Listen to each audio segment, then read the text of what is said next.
And we're live. Hello. Hi, Tim. Hi, Paul. Hello. Nice to be here. Yes. So, Paul Ince is not the famous British footballer, but is actually the famous British marketing Supremo. I put marketing Supremo down there because he does so many marketing related things. It was easier than just trying to put lots of slashes in there. I agree. If let's ask this question differently. If you had to write your obituary, what would you write in a paragraph? God, that's a good question. I would say didn't really know what he was doing, but made it look like he did. Yeah, well, that's everybody really.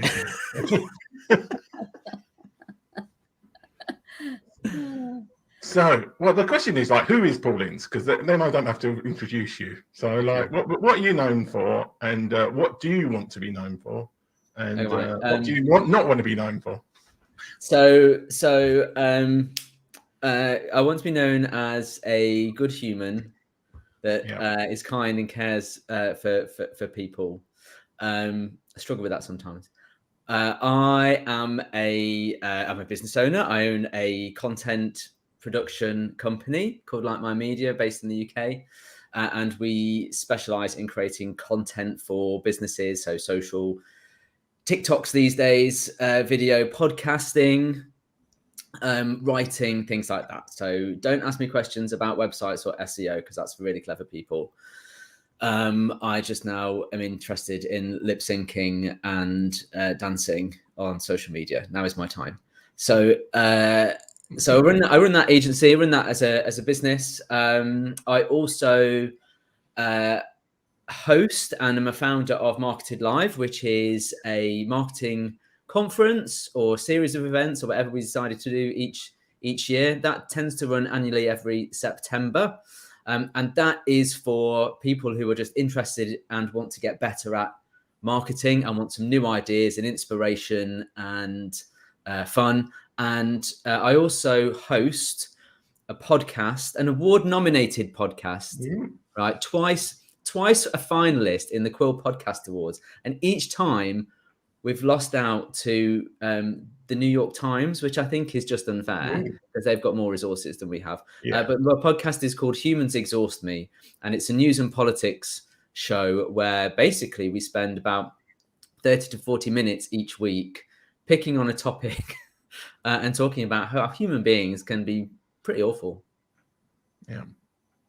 Oh my. Okay. So I have a lot.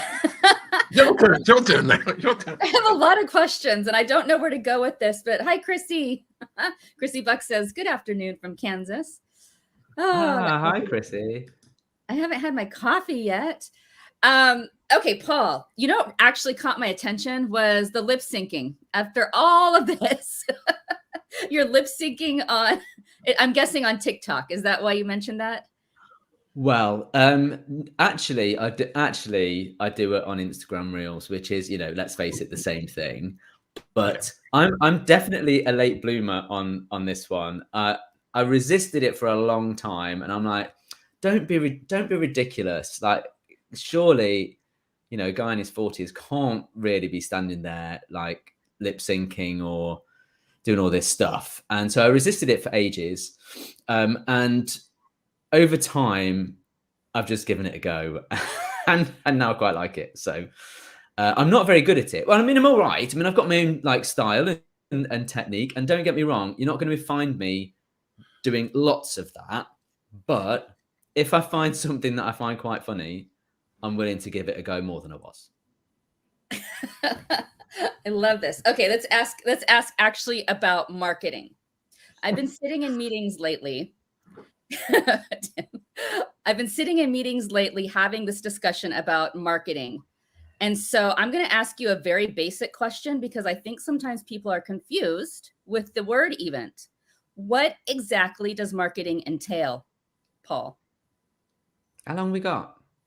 We have 2 minutes. Okay.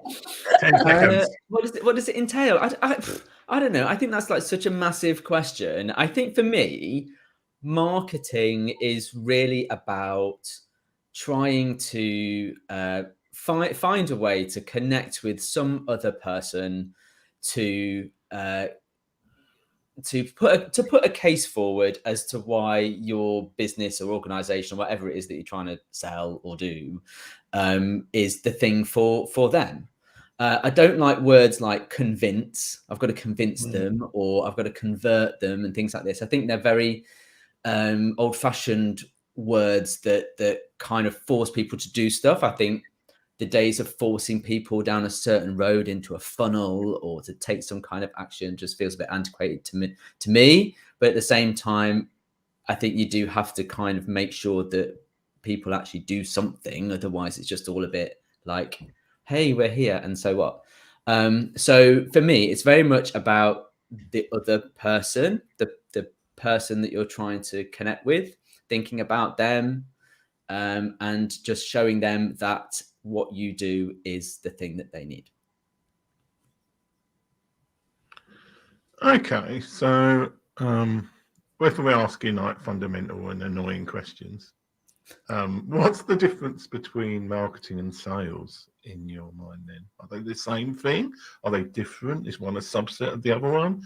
Will people beat you up if you say they're in marketing when they're in sales, and vice versa? What's the difference between the two? My view is everyone is in marketing and everyone is in sales, right? If you work for a business, and we use a business as an example, right?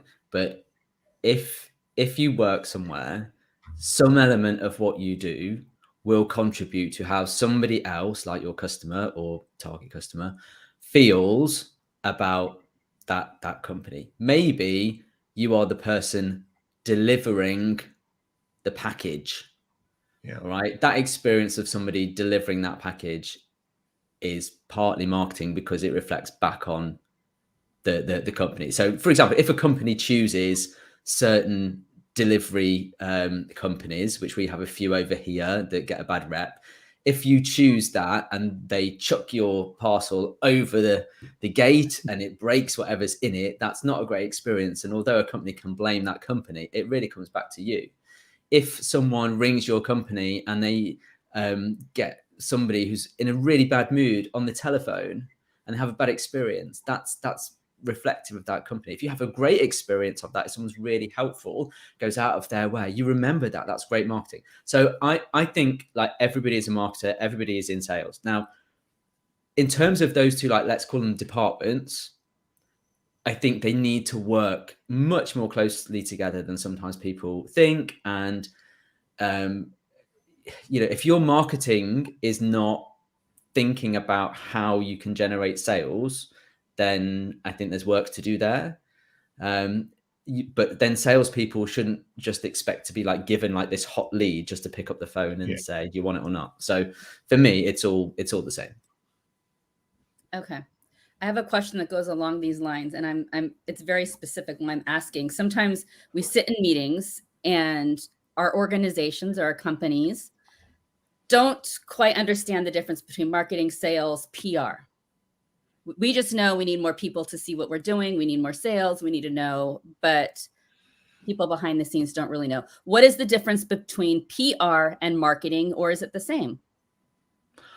I think PR is part of marketing, but PR, I think, is more geared towards what is, how do you create a sense of something happening. So maybe it's a campaign that is being run, and the PR element is about getting that campaign a bit more known in wider circles. So you might tell the press about a campaign.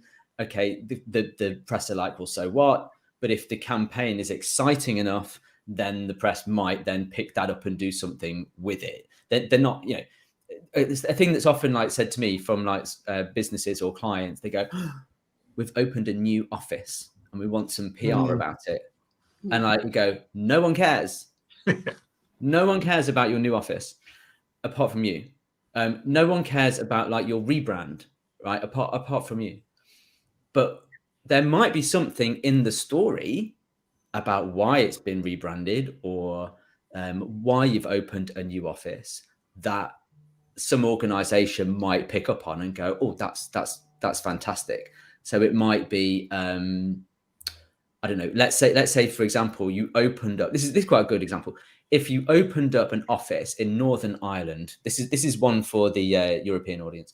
If you opened up an office in Northern Ireland to get around the Northern Ireland Protocol, which is a thing that's happened since Brexit, then that might be a story that you might tell. If you opened up an office in San Diego because you wanted to get into exporting into the US market and go and see Christelle because, you know, it's warmer there than it is here, despite Estelle feeling very cold, then there's a story behind it. So I think it's the story and whether people would be interested in that. So it's finding the story, really, the interesting story, the human element.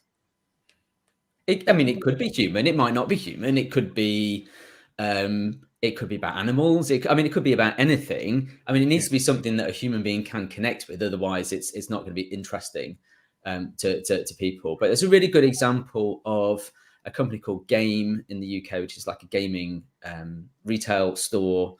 And they created some years ago a thing called the Christmas Tinner.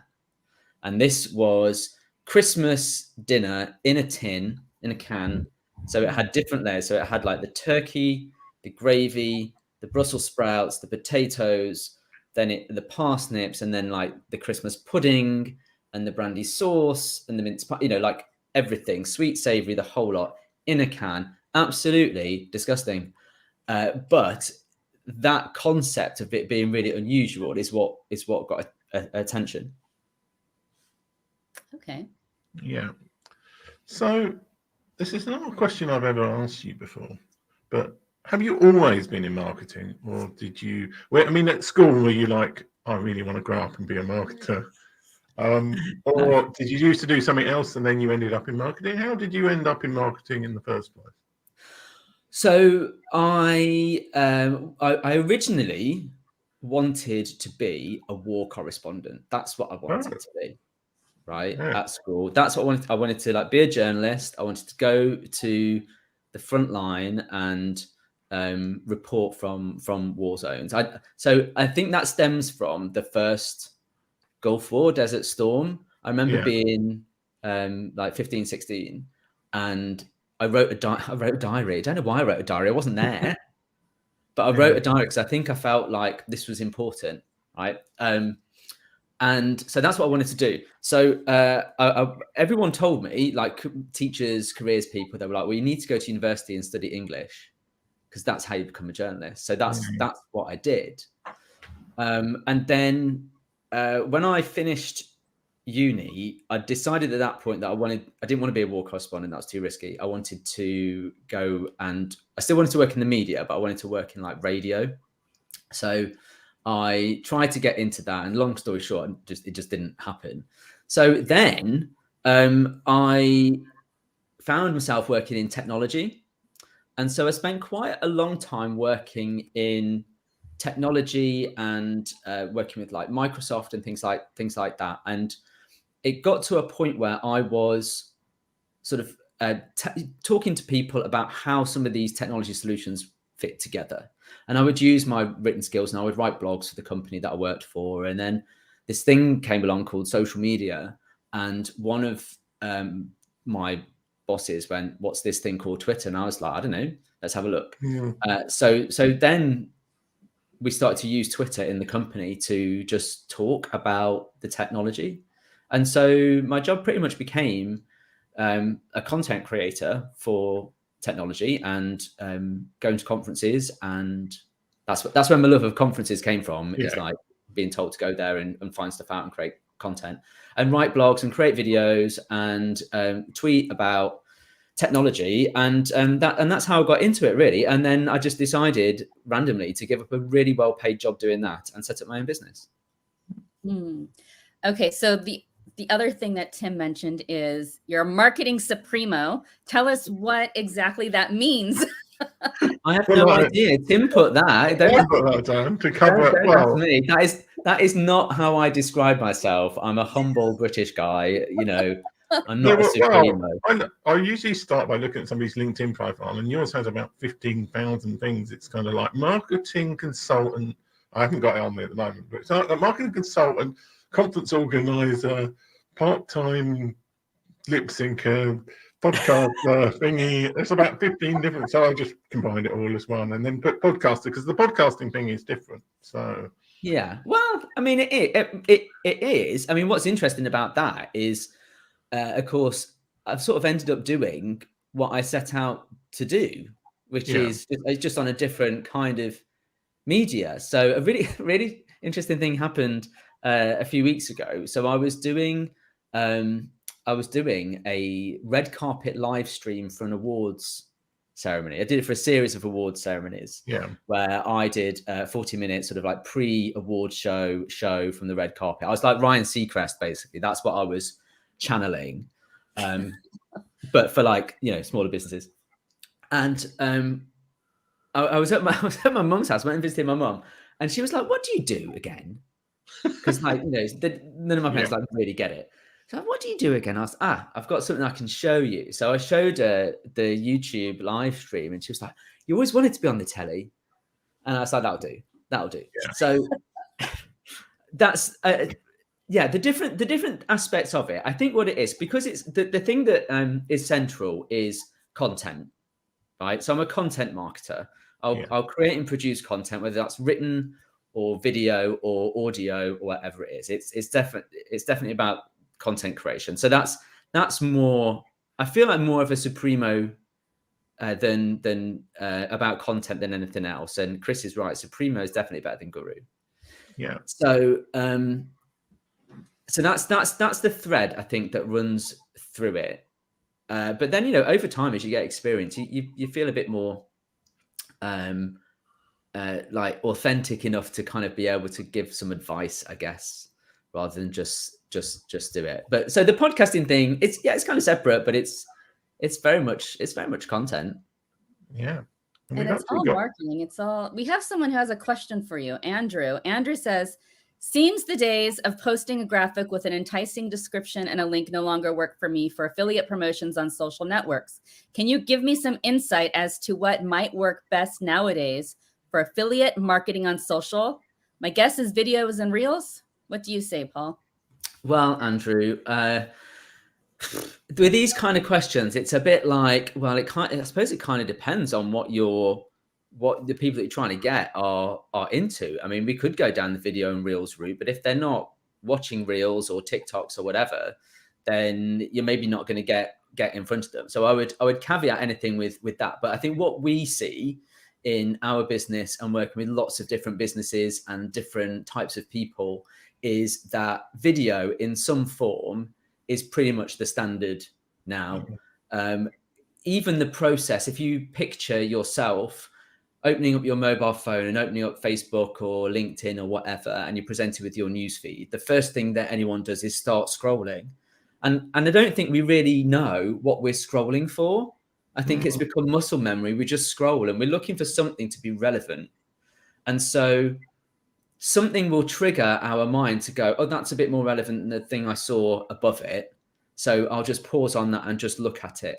And things that can help that person slow down that scroll or pause it a little bit, to me, seems like a logical step to take. So things like video work because when we see things automatically moving, we're trying to kind of go, what is this thing that's playing in front of me? What's it about? What am I seeing?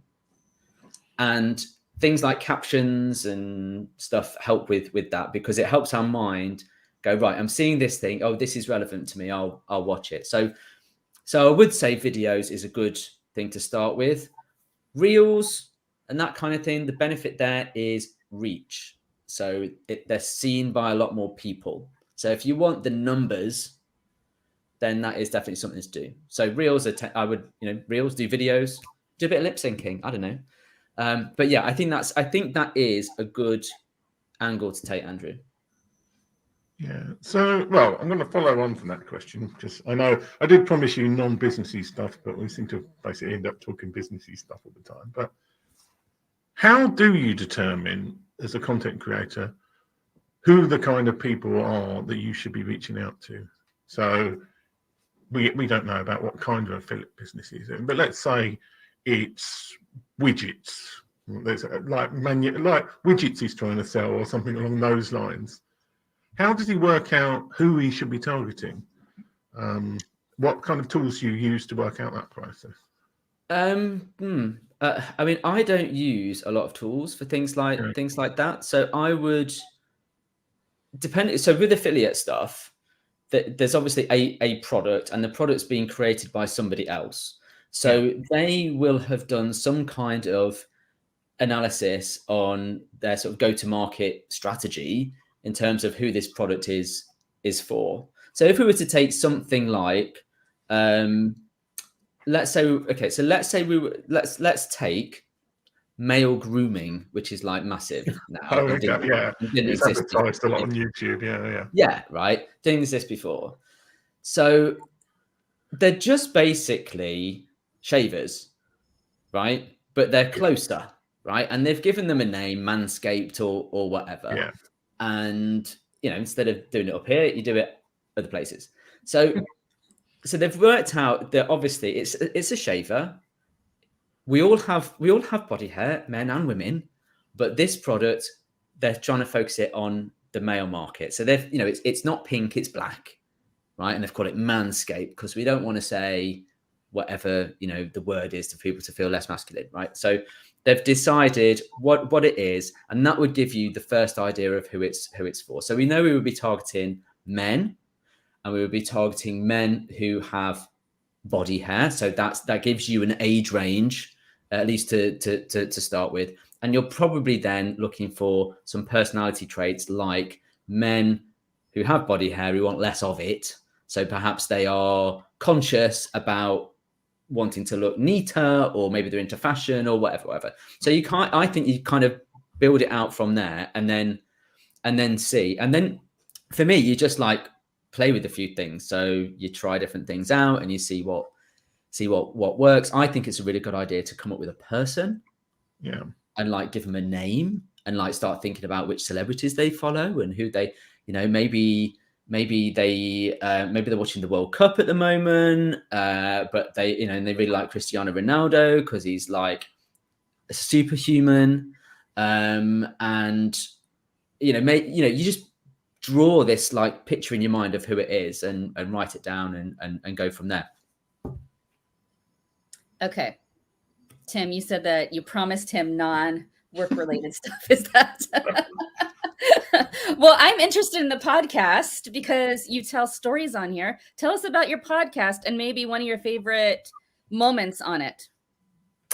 Well, Humans Exhaust Me. We call it a news and politics show. Originally, it didn't intend to be like that. So I present it with my co-host, Felicia Jones, who's based in Denver. Although if you listen to the podcast, you'll know that she's kind of locked herself away since COVID, basically, and she is less keen on certain aspects of society than she was.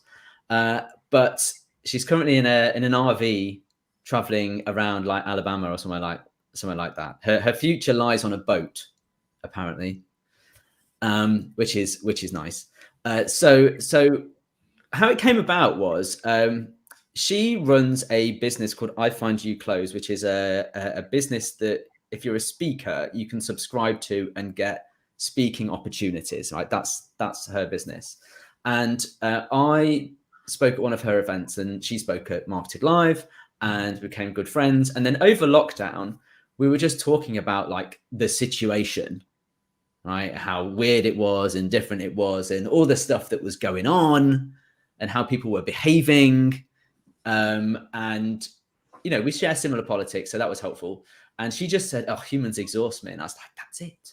That's the name of the podcast." So what we basically do is it's about, like I said, it's about half an hour, 40 minutes each week, where we try and pick something that is newsworthy, something that's happened. And we kind of talk about that from a perspective of, why are human beings like this? right? Why do we do these things? Why do we say these things? Why do we act the way that we act? It's very light. It's not meant to be heavy. There's a lot of laughs. We don't know what we're doing. Oh, I mean, like we know what we're doing, like from a professional. It's a professional sounding podcast, but we are not the experts. We will Google stuff and gain a lot of knowledge from that. We have no idea whether it's true or not. I actually listened to an episode for the show about Chippendales. Well, it wasn't about Chippendales. That was in the middle of the episode. It was very little to do with the actual title.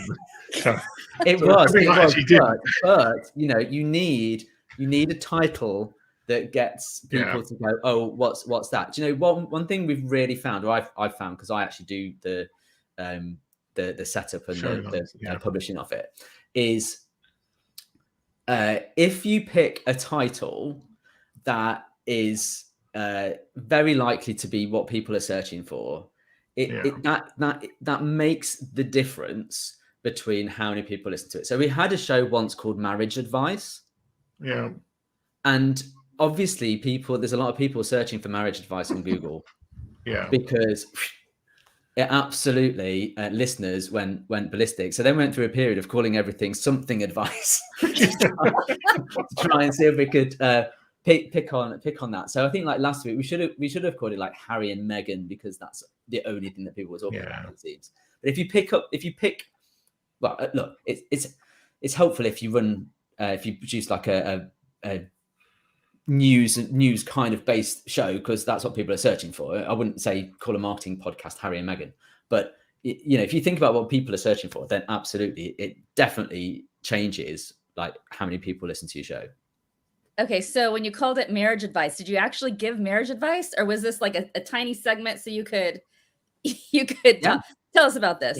Well, honestly, I can't remember exactly what was said, but because it was an early one, but we were just talking about marriage and like what's involved, and you know, some of the things that you get wrong and mistakes that you make, and what you should or shouldn't do.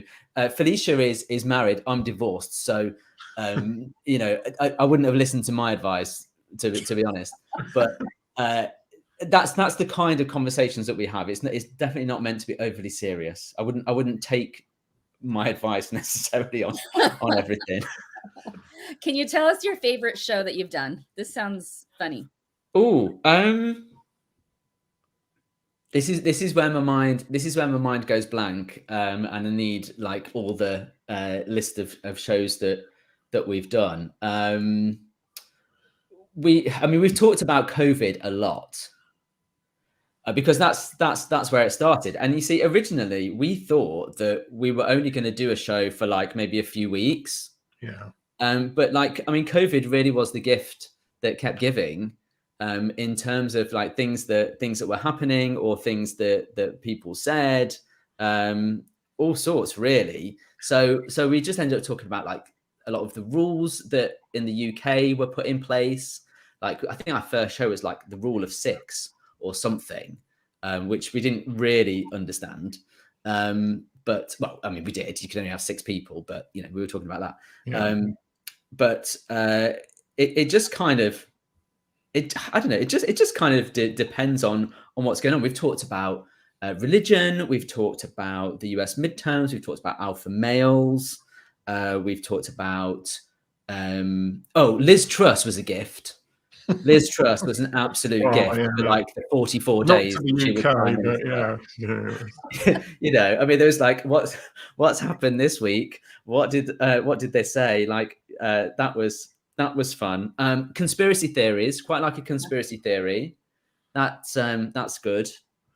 But then, you know, we do talk about things that are absolutely relevant to what's going on. So it kind of just depends. I think the fact that we can talk about US stuff as well as UK is really helpful, because I know more about UK stuff. Yeah. Felicia knows more about the US stuff. So we might, you know, we talked a lot about Roe v. Wade when that came out, legislation around that. We've talked about Elon Musk. We talk about Gen Z quite a lot, because that's clearly not us and we don't understand.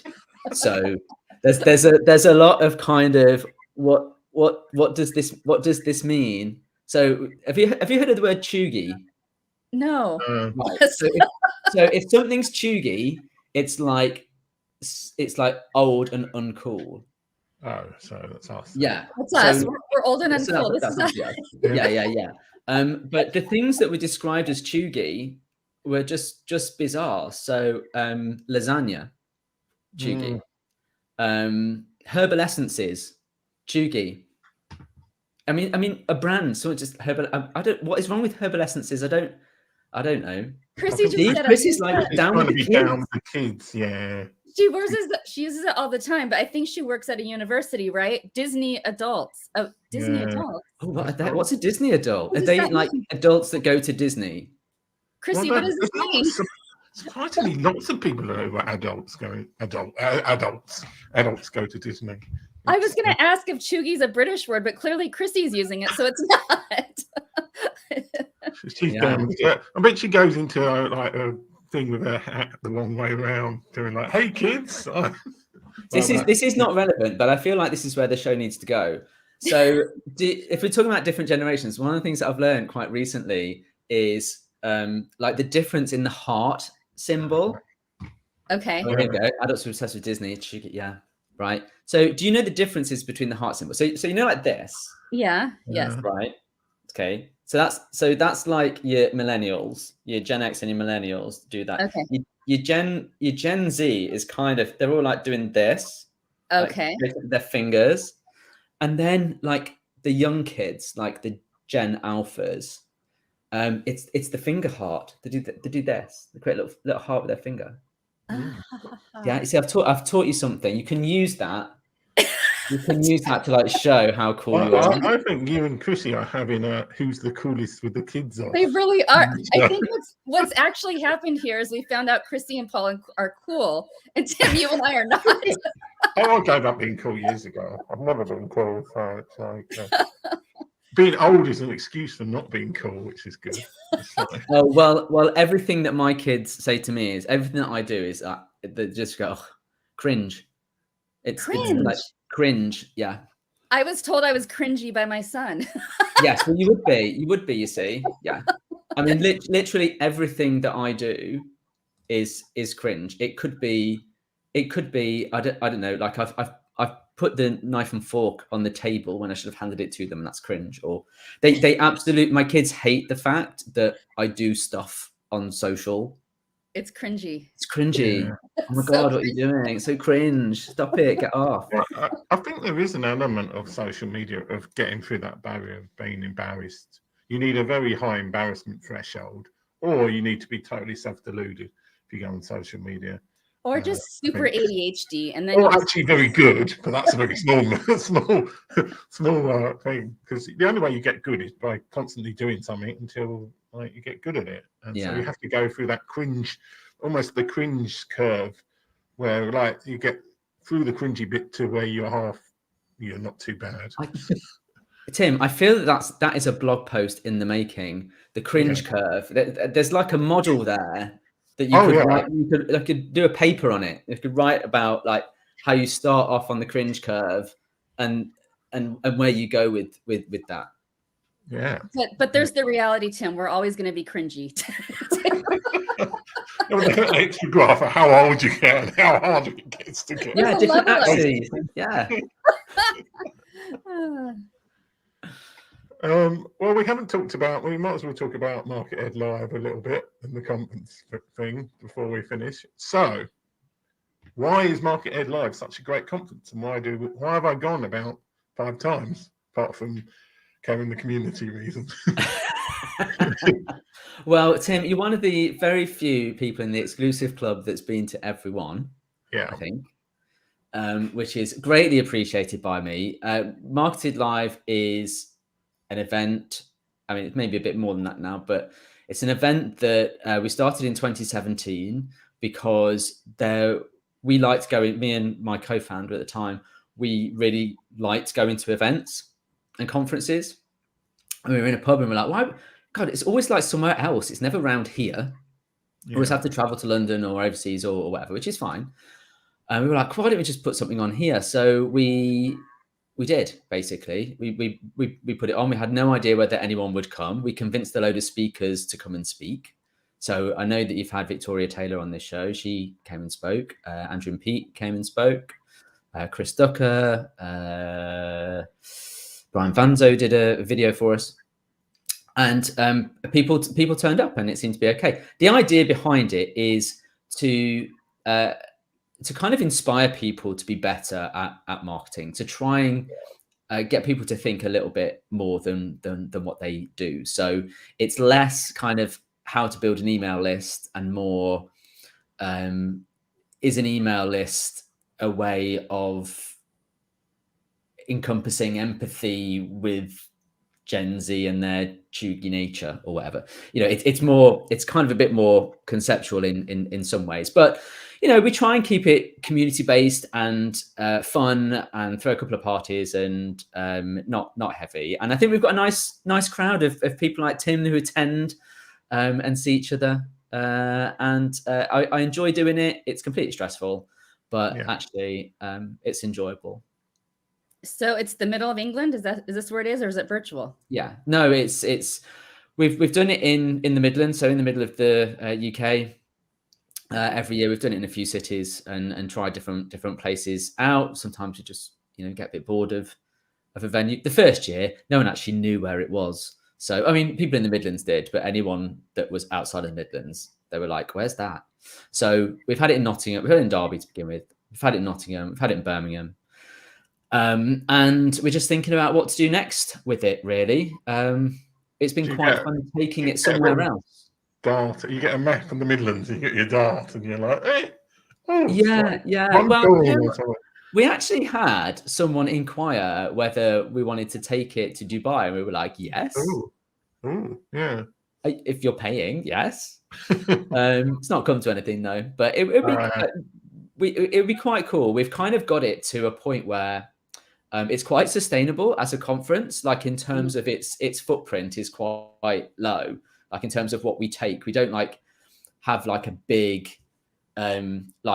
backdrop or big staging or anything like that. It's more about the content. So we've worked out that we can take it anywhere. So I would love to be able to go, do you know what? Let's do it in Philadelphia or Madrid or Sydney, somewhere like that, because it's just people, really. Mm-hmm. Yeah. Can we purchase any parts of the conference online, or do we have to be in person to be part of it?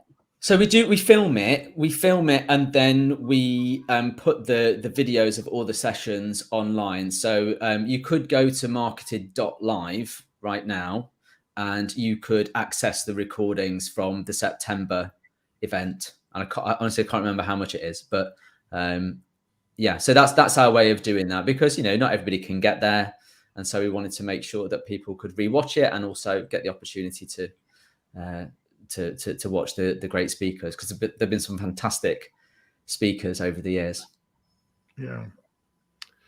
Okay, so apart from including MarketEdLive, if you want to, how can people find out more about the Paul Ince experience? We haven't even talked about Screwfix, but that's the first. How can people find out more about Paul Ince, BizPaul, and everything you do? Well, honestly, don't search for Paul Ince, because I'm on about page 4 million because of the footballer being way above me. But so if you search for BizPaul or look me up on social as BizPaul, then that's where you will find me, and then you can find my links, and they'll take you to my company, Marketed, anything else that I'm doing, any weird side project that I get sucked into, because I mean, literally I will go to the opening of an envelope, and if someone says, do you want to, so I will refer to the advert. If someone rang me and says, do you want to appear in an advert, I'll be like, yes. What's it for? But so anything to do with me, BizPaul is the search term to use. And I think Tim has his little scanner. If you scan just below me with your phone, bam, you get all of Paul's info. It'll take you to Tim's website, to Paul's info, and you can find everything there. I've never really ever worked out what to do with them. It's just a page with embedded YouTube, and then it says, go to their website. That's good. But like it. it's like a little bit of traffic. So we get lots of high bounce rate on these people who click and then click through to Paul's. But yeah. I think it's brilliant, Tim. Well, thank you. Why don't we ask you about the advert? We'll ask you about the Screwfix advert to finish off. So for anybody who doesn't know that story, you were was it the last World Cup? It was the last World Cup, yeah. You were a celebrity promoting Screwfix, weren't you? Well, I'm not sure celebrity is the right word to use, but basically, I was contacted one day via LinkedIn, and they said, "Can you call this number? We want to do something with you." And so I rang the number, and basically this company, which is a DIY like hardware store, yeah. They were sponsoring World Cup coverage on the TV here, and so they were finding normal people who shared names with like England footballers, and so they asked me to like be cast for it, and so I had to kind of audition, and I was cast for it, and then I appeared in this commercial, and it was a really, really interesting experience. But I've dined out on it for 4 years, and now that there's this World Cup, I really think I need to kind of like close the chapter. But it was fun. I got paid. I got paid. So I mean, win. Yeah. I didn't actually see it live. I think I saw it on YouTube somewhere or something. But I'm not sure how many times it was live. To be honest, I think they preferred Terry Butcher and Ashley Cole because they were actually women who had those names. And yeah, they had like their favorites. That's fine. Yeah, I got paid the same. Yeah. Okay. Well, it's been great to have you on the show, and yeah, I never know. I never know how to finish shows. Hopefully, Christelle will come up with something. I'm going to come up with something really good. Thank you, Paul, for being here. We enjoyed chatting with you, and you gave us some laughs. I loved some of the lip syncing ideas. I do that too. So I think there's a lip sync off that needs to happen. Yeah. Do you know what? Our mission as older adults for the kids is to be as chuggy as possible. Yeah. So embrace the inner cringe, do all the lip syncing. That's cringy. And make them suffer. Yeah, humans are chuggy is the new show. Chuggy and cringy. Thank you, Andrew and Christy, for your comments. We will see you all next week at 8:00 Pacific time, 4 p.m. UK time. I'm interviewing Christelle next week. That's right. I wrote put herself forward as a guest so she could plug a new job as a. I wrote myself in stories. I think you're back at Traveling Stories going now. So I'll be there. Bye, everyone. Thank you. Bye, everyone. Thank you. Bye.